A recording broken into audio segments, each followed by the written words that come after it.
Bismillah, Assalamualaikum. Getih Wangi bagian 2 dari Queer Tipping di Fakta Sejarah. Ini dia selengkapnya.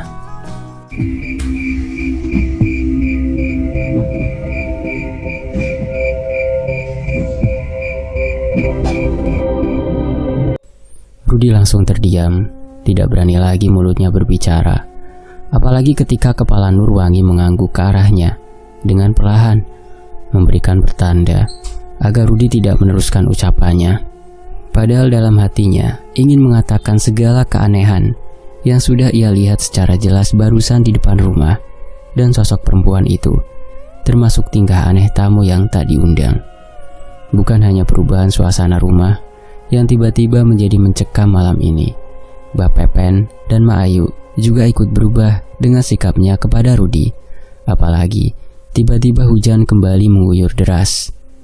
"Nur, ada yang harus aku bicarakan. Ini serius, Nur. Aku melihatnya. Ini penting," bisik Rudi pelan sekali ketika Mbak Pepen dan Mak Ayu baru saja keluar kamar dengan wajah cemasnya. Apalagi kini pergelangan tangan Nurwangi sudah terdapat perban. "Abah dan Emak juga mau bicara penting malam ini juga kepada aku dan kamu, Rut, di meja makan," jawab Nurwangi sedikit kencang berlawan dengan suara derasnya hujan sambil berusaha bangun dari tempat tidurnya dibantu Rudi. "Tentang kedatangan Mang Amo?" tanya Rudi semakin penasaran. Nurwangi hanya menganggukkan kepalanya. Namun baru saja Rudi sadari ketika mendekat dan memperhatikan ke arah luka pergelangan tangan Nurwangi, ia mencium bau darah yang anehnya sangat menyengat, seperti luka sayatan itu berada di sekujur tubuh istrinya. Sementara itu derasnya suara hujan masih menyelimuti rumah yang baru saja didatangi tamu yang tak diundang. Tamu yang tiba-tiba memberikan ribuan pertanyaan di benak hati seorang Ahmad Rudi yang kini sudah duduk saling berhadapan dengan Mbah Pepen di meja makan bersebelahan dengan istrinya Nurwangi. Beberapa kali makanan yang dibawa oleh Mak Ayu dari dapur menuju meja makan sama sekali tidak mampu membuka obrolan hangat yang biasa keluarga itu lakukan. Seketika semuanya berubah sangat pesat. Pandangan mata Mbah Pepen terus memandang kosong ke arah jendela yang sudah terkena cipratan air hujan, bersama suaranya yang belum memberikan pertanda bahwa hujan akan segera reda. "Nur," ucap Rudi tiba-tiba, semakin cemas melihat ke arah perban berwarna putih itu sudah perlahan terlihat merah darah. "Sudah, tidak apa-apa, Rut. Nanti setelah makan bisa aku bersihkan lagi. Ini agar menahan saja," jawab Nurwangi, merasakan perubahan pada bapak dan ibu angkatnya itu yang sudah mengurusnya hampir sama dengan usianya sekarang. Kepala Rudi hanya mengangguk, kemudian bergerak perlahan ke arah Mbah Pepen, memberikan pertanda kepada Nurwangi. "Sudah, diam, Rut." Hanya gerakan mulut saja yang Nurwangi lakukan tanpa mengeluarkan suara. Tiba-tiba terdengar suara deringan handphone Nurwangi yang ia simpan di meja makan. Suara itu cukup kencang sampai membuat Nurwangi seketika berdiri dari duduknya. "Makan dulu, Nurwangi, nanti keburu dingin," ucap Mak Ayu sambil membawa makanan terakhir yang ia simpan di atas meja. Kemudian duduk saling berhadapan. Nurwangi langsung duduk kembali sambil menganggukkan kepalanya setelah suara dering itu tidak lagi berbunyi. "Siapa memangnya, Nur? Tumben?" tanya Rudi sambil menerima piring berisikan nasi yang diberikan Mak Ayu. "Teh Halimun Dewi, aku sudah janji mau bicara panjang di telepon. Kakak tingkat aku waktu di SMA itu, Rut. Kamu juga pasti ingat. Ya, walaupun beda usia cukup jauh, tapi emang aku dekat dengan Teh Dewi. Dia sudah bisnis toko bangunannya lama, aku ingin belajar." Mbah Pepen langsung melihat ke arah Nurwangi. Namun tanpa bicara sepatah kata pun, dirinya sedang berkecamuk dengan pikirannya sendiri setelah bicara sangat serius dengan Mang Amo barusan. "Aku sudah datang beberapa kali ke toko bangunannya ketika masih kerja di rumah sakit. Siapa tahu nanti punya tempat praktek sendiri. Cara-cara Teh Dewi berjualan tidak beda jauh soal memberikan kenyamanan pada yang datang. Hanya berbeda produknya saja," lanjut Nurwangi perlahan, diikuti kepala Mbah Pepen yang mengangguk bak memberikan persetujuan. "Makan dulu, semoga hujannya cepat reda. Mau ada yang Abah dan Mak bicarakan penting setelah makan?" sahut Mak Ayu. Makanan di piring Rudi sudah terlihat bersih. Tidak ada satupun nasi yang tersisa. Berbeda dengan Nurwangi yang menggerakkan tangan kanannya dengan perlahan sambil menahan rasa sakit di tangan kirinya. Pelan-pelan saja Nurwangi makannya. Mungkin malam ini kamu terakhir makan di rumah ini bersama Abah dan Emak, ucap Mbah Pepen tiba-tiba sambil kembali batuk. Ucapan Mbah Pepen hampir saja membuat Rudi yang sedang minum itu tersedak. Tidak mengerti maksud ucapan Mbah Pepen, namun ia berusaha menahan ucapan yang ingin ia tanyakan. Lebih memilih mengambil rokok yang tergeletak di atas meja. Abah, kenapa gitu bicaranya? Tanya Nurwangi tiba-tiba. Ini Nur, kamu harus baca terlebih dahulu, sahut Mak Ayu tiba-tiba mengeluarkan amplop dari saku baju yang ia kenakan. Amplop berwarna coklat yang sebelumnya sudah Rudi lihat. Rudi yang sudah duduk kembali di sebelah Nurwangi sambil mengisap rokoknya perlahan, semakin penasaran pada isi amplop coklat yang di depannya tertulis nama pengirim bernama Surti Kanti Widiarsi, bahkan memiliki nama akhir yang sama dengan Nurwangi. Pulanglah, nenek menunggu kamu di sini. Nur hanya memandang tajam ke arah tulisan itu dengan nafasnya yang terdengar semakin berat, lalu melihat ke arah Mbah Pepen dan Mak Ayu. Bacalah Nurwangi, itu dari nenek kamu. Kami berdua menyebutnya dengan panggilan paling terhormat, Nikanti, ucap Mak Ayu dengan tegas. Kedua tangannya tiba-tiba mengepal kuat dan perlahan air matanya menetes begitu saja. Baru pertama kali nenek kirim surat seperti ini. Aneh saja, jawab Nurwangi. Sudah, buka saja dulu. Tadi Mang Amo bilang kasihan Nikanti, di usianya yang semakin menua selalu hidup sendiri.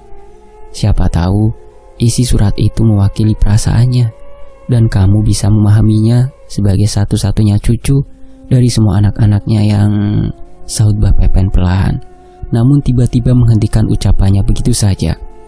Ruth, ucap Nurwangi melihat ke arah Budi. Sudah, buka saja. Ada benarnya ucapan Abah. Baca dulu saja, jawab Rudi meyakinkan istrinya itu, walaupun itu adalah caranya menuntaskan rasa penasaran. Diselimuti suara hujan yang semakin deras malam ini, satu tarikan nafas Nurwangi yang cukup panjang dan dikeluarnya secara perlahan adalah cara tangan Nurwangi mulai bergerak untuk membuka amplop itu. Rudi hanya melihat sebuah tulisan tangan yang teramat sangat rapi, seperti tulisan orang tua zaman dulu dengan tinta hitamnya.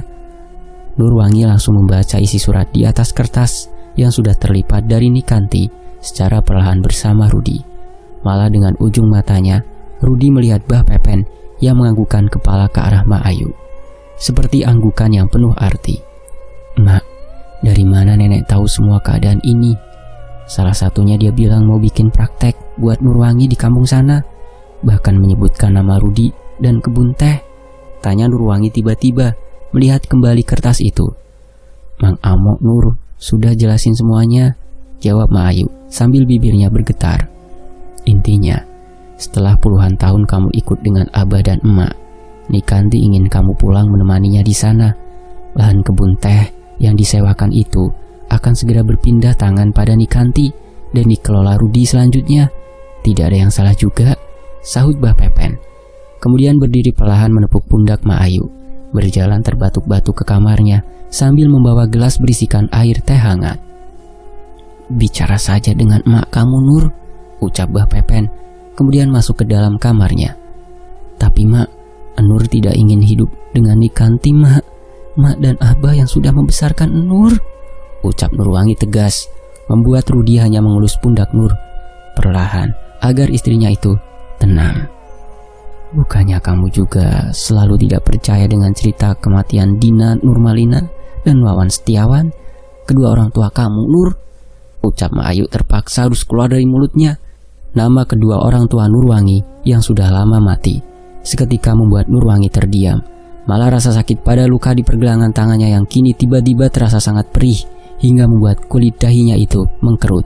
Semakin perlahannya suara hujan tidak berbanding dengan suasana meja makan yang semakin tegang. Pulanglah ke kampung Nur. Emak tahu luka dari dalam diri kamu itu tidak akan pernah sembuh. penasaran kamu tidak akan terpuaskan, kamu harus tahu dari mana kamu berasal. Lanjut Ma Ayu sambil meneteskan air matanya. Tidak menyangka bahwa keadaan yang tidak pernah terbayang ini akhirnya tiba. Rudi yang sudah tahu semua cerita itu dari Nurwangi, namun merasakan hal yang berbeda ketika nama kedua orang tua Nurwangi keluar dari mulut Ma Ayu, membuat bulu pundaknya itu berdiri seketika. Bahkan abu di ujung rokoknya itu sudah sangat panjang dan tidak berani lagi ia hisap. Benar Mak Nur masih belum percaya soal wabah penyakit yang merenggut nyawa ibu dan bapak Nur, apalagi ketika Nur baru saja lahir, serta kakak-kakak ibu yang sama-sama mati dengan cara sama. Tapi Nurwangi tidak bisa meninggalkan begitu saja orang yang sudah membesarkan dan mendidik Nurwangi. Ucap Nurwangi sangat pelan, tidak bisa mengambil keputusan secepat kilat, membuat kepala Rudi langsung melihat ke arah wajah Nurwangi. Saking kagetnya dengan ucapan barusan yang baru ia dengar tentang kakaknya Ibu Nur, anak-anak dari Nikanti. Pulanglah, mungkin Nikanti akan bercerita sama juga dengan apa yang pernah emak ceritakan. Sejak pertama membawa kamu keluar dari kampung, emak dan abah yang langsung berhenti bekerja di rumah Nikanti. Sejak saat itu sudah paham bakal ada waktunya kamu kembali ke sana, Nur. Lagian, sejak saat itu, agar kamu bisa hidup selamat dan Nikanti tidak pernah lepas tanggung jawab selama kamu hidup, mungkin dia hanya butuh di hari usianya semakin tua ada yang menemani, jawab Ma Ayu. Kemudian berdiri perlahan dan mengelus kepala Nurwangi. Tiba-tiba kamar Nurwangi tertutup sangat kencang dan sambaran petir sangat kencang menyambar pohon di samping rumah. Kilatan petir itu dilihat jelas oleh Rudi yang duduk berada satu lurusan dengan jendela. Astagfirullah, ucap Rudi sangat kaget. Ma, teriak Nurwangi. Namun Ma Ayu tidak bergerak sedikit pun, hanya memandang ke arah Nurwangi. Begitu juga dengan Bah Pepen yang hanya memandang langit kamarnya sambil beberapa kali mengusap air matanya, seperti sedang memahami sesuatu. Ini perintah Pepen, bawa Nurwangi pergi, dan bakal ada waktunya dia kembali. Tunggu saja. Hanya ucapan Nikanti yang kini Bah Pepen ingat setelah puluhan tahun, sama seperti usia Nurwangi sekarang. Bahkan Bah Pepen tidak memperdulikan suara sambaran petir barusan. Besok pagi, emak bantu beres-beres semua barang kalian. Ruth, jaga Nurwangi, jelaskan kepadanya bahwa isi surat itu adalah pilihan terbaik untuk hidup Nurwangi, ucap Ma Ayu tiba-tiba. Namun Rudi masih menatap kosong ke arah pohon di luar itu. Ia kembali melihat sosok perempuan yang sudah 3 kali ia lihat. Namun kemudian, perempuan yang sedang diguyur hujan itu berbalik badan secara perlahan. Ruth, dengarkan Mak bicara, bentak Ma Ayu. Dengar Mak, Rudi dengar Mak, jawab Rudi terbata-bata. Penglihatannya itu dibuyarkan suara Ma Ayu ketika Ma Ayu melihat ke arah yang sama dengan Rudi, ke arah jendela yang sudah dipenuhi air hujan itu. Kemudian Ma Ayu hanya menganggukkan kepalanya, seolah mengetahui apa yang sudah Rudi lihat. Suara derasnya air hujan perlahan terdengar reda, bersamaan dengan Nurwangi dengan jari lentiknya itu terus bergerak di atas handphone, sedang mengirim pesan kepada Teh Dewi yang tidak bisa mengangkat telepon masuknya beberapa puluh menit ke belakang. Pandangan mata Rudi terus saja memperhatikan kertas berisikan tulisan tangan Nikanti. Sesekali kepalanya mengangguk mengartikan pesan itu, mencoba memahami keinginan Nikanti dalam isi suratnya. Seharusnya ini aneh sih Nurwangi, terlalu mendadak keinginan Nikanti nenek kamu ini, ucap Rudi tiba-tiba, memasukkan kembali kertas itu ke dalam amplop. Sebentar Ruth, aku kirim pesan dulu ke Teh Dewi. Nggak enak, udah janji malah aku yang nggak bisa angkat barusan teleponnya, jawab Nurwangi, mengetik lebih panjang pesan untuk Teh Dewi. Apalagi baru beberapa bulan ini lagi ia dekat kembali dengan orang yang dulunya sudah ia anggap seperti kakak kandungnya sendiri. Rudi hanya menganggukkan kepalanya, kemudian menutup pintu kamar perlahan. Sudah mendapatkan kabar dari Mang Jajang bahwa mobil bak yang biasa ia gunakan ke pasar nanti sebelum berangkat ke pasar akan diantarkannya ke rumah. Apalagi Mang Jajang sudah bekerja bersama Bah Pepen sejak toko sayuran itu berdiri. Sepertinya memang aku harus pulang ke kampung, Ruth. Benar ucapan Mak itu, ucap Nurwangi sambil membenarkan posisi tidurnya, mengatur tangan kirinya yang dibalut perban dalam kondisi yang nyaman.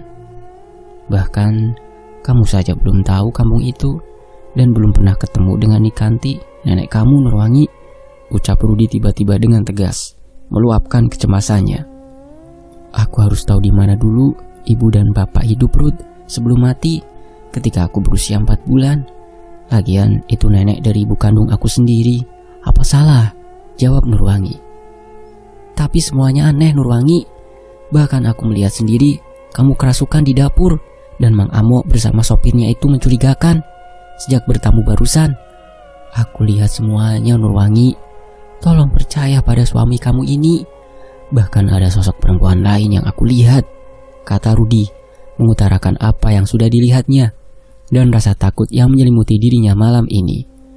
Nurwangi hanya menggelengkan kepalanya berkali-kali, kemudian dengan perlahan melihat ke arah luka di pergelangan tangannya. Sejak kapan kamu jadi seperti ini, Ruth? Kecemasan kamu itu tanpa bukti, Ruth. Abah saja bilang itu kejadian di dapur. Memang salah aku saja yang melamun. Tidak ada kerasukan sama sekali.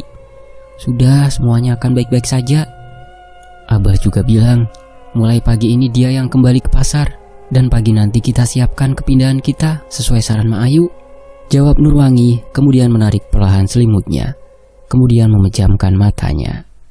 Aneh, bahkan Nurwangi sudah tidak merasakan rasa sakit lagi di pergelangan tangannya itu, bisik hati Rudi sambil berjalan ke arah jendela untuk menutup gorden.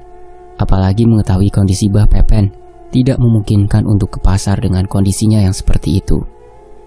Dari ruangan kamar yang sudah gelap, hanya lampu tidur kini menyala kuning redam. Kepala Rudi masih bersandar, ditahan oleh sebuah bantal. Semakin ia memandang jarum jam yang terus bergerak, ia tidak mampu mengartikan segala keanehan yang tiba-tiba datang kepada dirinya. Nisurti Kanti Widiarsi dari kampung ujung Hejo. Memangnya sekaya apa nenek Nurwangi itu? Tapi kenapa puluhan tahun membiarkan cucunya itu hidup dengan bekas pembantu dan tukang kebun di rumahnya? Bisik hati Rudi kembali mengingat cerita Nurwangi tentang neneknya yang pernah diceritakannya sebelum ia menikah. Sudah menyiapkan tempat praktek bidan untuk Nurwangi dan kebun teh yang harus aku kelola. Dari mana ia tahu semua tentang cucunya itu? Aneh, seharusnya tidak seperti ini. Lanjut Rudi terus saja memikirkan segala hal yang mengganjal dalam dirinya itu, sambil perlahan memejamkan mata. Malah semakin terlintas nama Mang Amo yang ia yakini bisa jadi sumber informasi kepada Nikanti. Di sisi lain, srek, srek, kakak. Beberapa kali suara langkah kaki mengenai lantai keramik terdengar pada telinga Rudi yang sedang terlelap. Ia berusaha membuka matanya secara perlahan. Namun kali ini hal itu tidak mudah ia lakukan. Padahal dirinya sudah ingin memastikan suara langkah kaki yang masuk ke dalam kamarnya. Ada yang masuk, bisik hati Rudi perlahan mendengar semakin jelas langkah itu. Berusaha sekuat tenaga membuka matanya. Suara arangan dari mulut Nurwangi yang sedang tertidur lelap kini malah terdengar sedang menahan sakit di pergelangan tangannya. Kreket. Untuk yang kedua kalinya, suara pintu itu kembali Rudi dengar, bersamaan dengan suara seretan pada langkah kaki yang semakin menjauh dari kamarnya. Rudi yang baru saja berhasil membuka matanya itu langsung ngos-ngosan, detak jantungnya tidak lagi normal. Apalagi kini matanya tiba-tiba memandang seluruh isi kamar yang sudah gelap. Hanya terlihat pakaian Nurwangi dan perban yang menempel di tangannya itu yang pertama Rudi lihat. Perasaan tidak pernah lampu tidur itu mati, ucap Rudi kemudian berusaha bangun dari kasur. Setelah melihat keadaan Nurwangi seperti biasanya ketika ia tidur, Rudi masih ingat suara erangan itu seperti keluar dari mulut Nurwangi. Baru saja beberapa langkah ia berjalan menuju lampu tidur yang berada di atas meja kerjanya. Tiba-tiba kakinya menginjak sesuatu yang basah. Tidak mungkin ini bocor juga, bisik hati Rudi, meyakini kamarnya selama ia tinggal di rumah Mbah Pepen tidak pernah sekalipun mengalami kebocoran. Rudi, membuat Rudi yang sedang memastikan tetesan air di atas lantai keramik itu mendengar suara Nurwangi dan langsung membalikkan badannya. Sini Rudi, mendekatlah. Nurwangi dengan rambut panjang terurainya sudah berdiri di atas kasur dengan kepala yang melandai ke sebelah kiri. Namun dari balik gelap kamarnya yang belum menyala kembali itu, Rudi melihat darah yang keluar dari setiap lubang yang berada di wajah Nurwangi.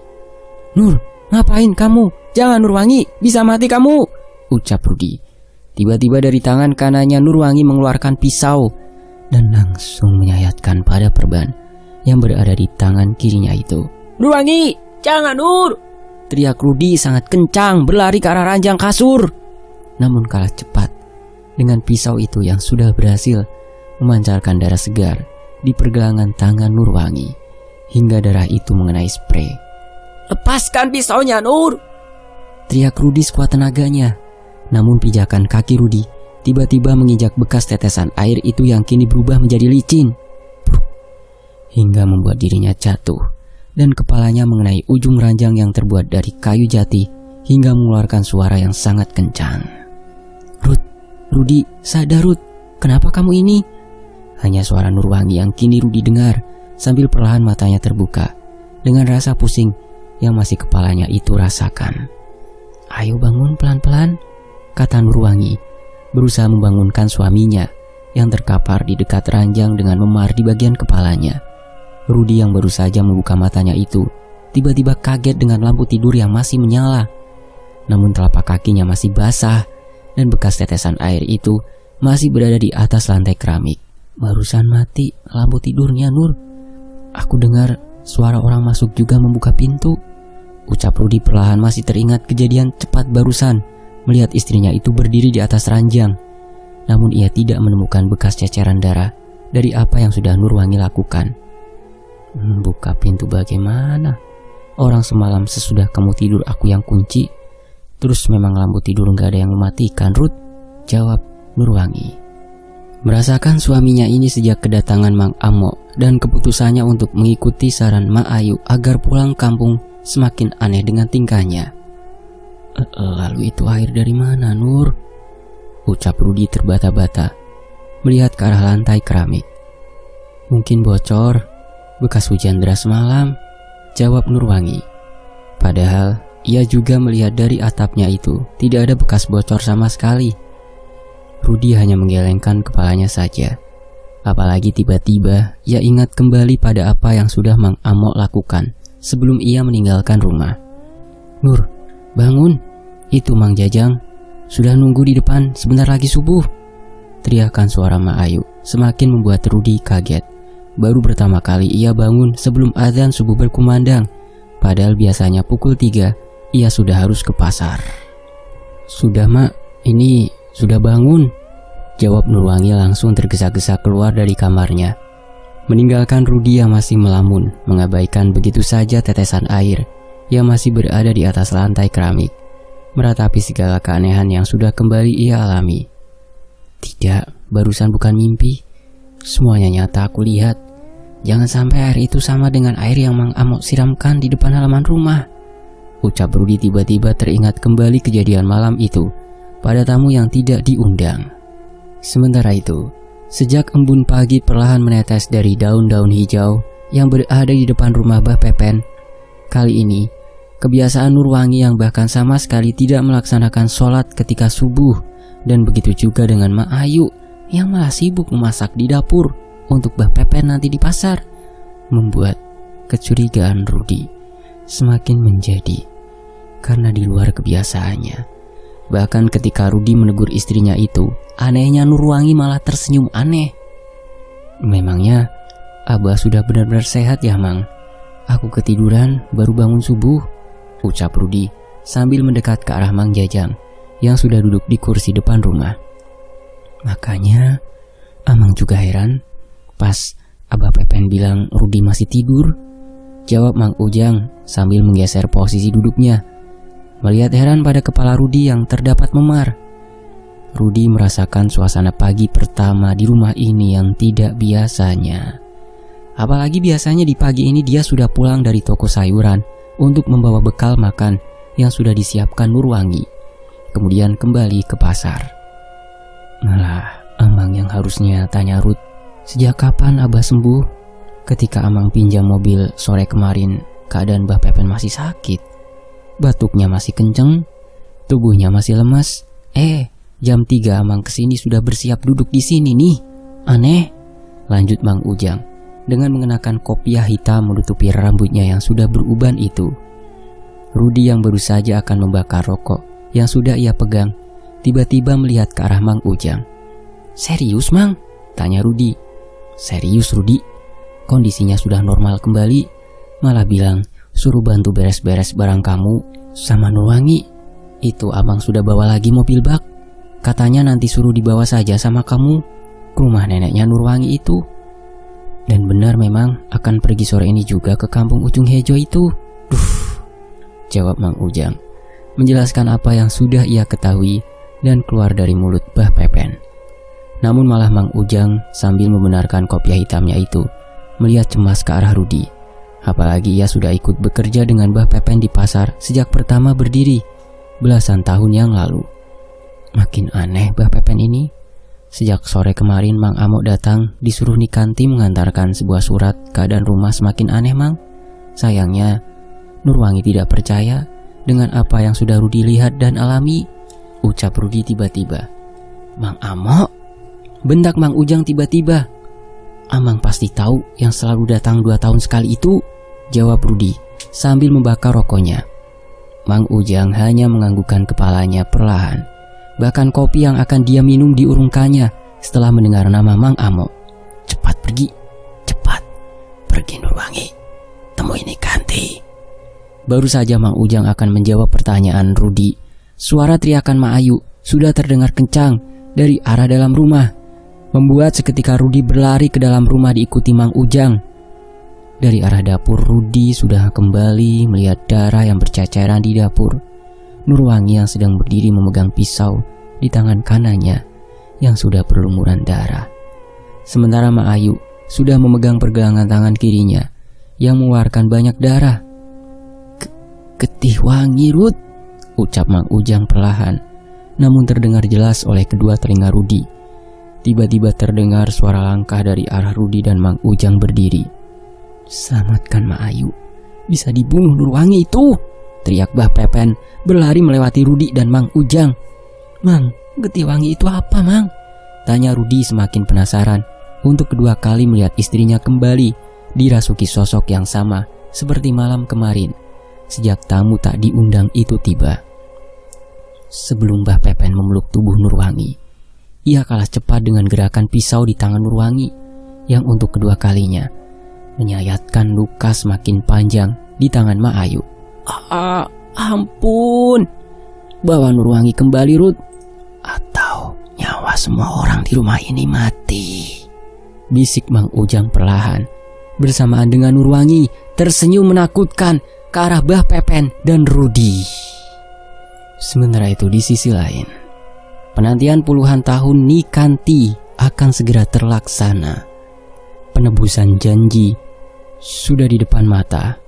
Pintu itu terbuka lebar, bukan untuk menyambut kedatangan Nurwangi dan Rudi, melainkan membawa segudang misteri dan nyawa sebagai harga mati.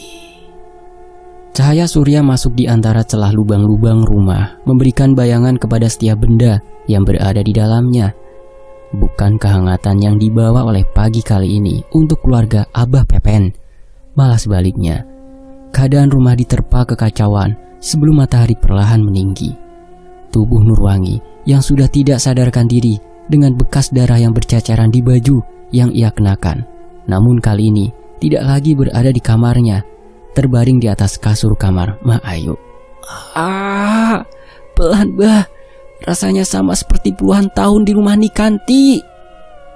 Orangan kesakitan terus keluar dari mulut Mak Ayu yang duduk di kursi yang biasa Rudi kenakan. Dan perkataan terakhir yang Mak Ayu ucapkan barusan membuat keyakinan perlahan semakin tumbuh dalam diri Rudi bahwa istrinya itu bukan tanpa sebab dengan luka di pergelangan tangannya, termasuk segala kejanggalan yang berbuntut sampai pagi ini. Ini basuh dulu dengan air, luka di tangan Mak Ayu, jangan langsung diperban, ucap Mang Ujang berjalan tergesa-gesa membawa satu wadah air dari arah dapur. Bersambung, nantikan bagian berikutnya hanya di Fakta Sejarah. Demikianlah bagian 2 Getih Wangi dari QWERTY Pink. Terima kasih semuanya, saya pamit. Wassalamualaikum.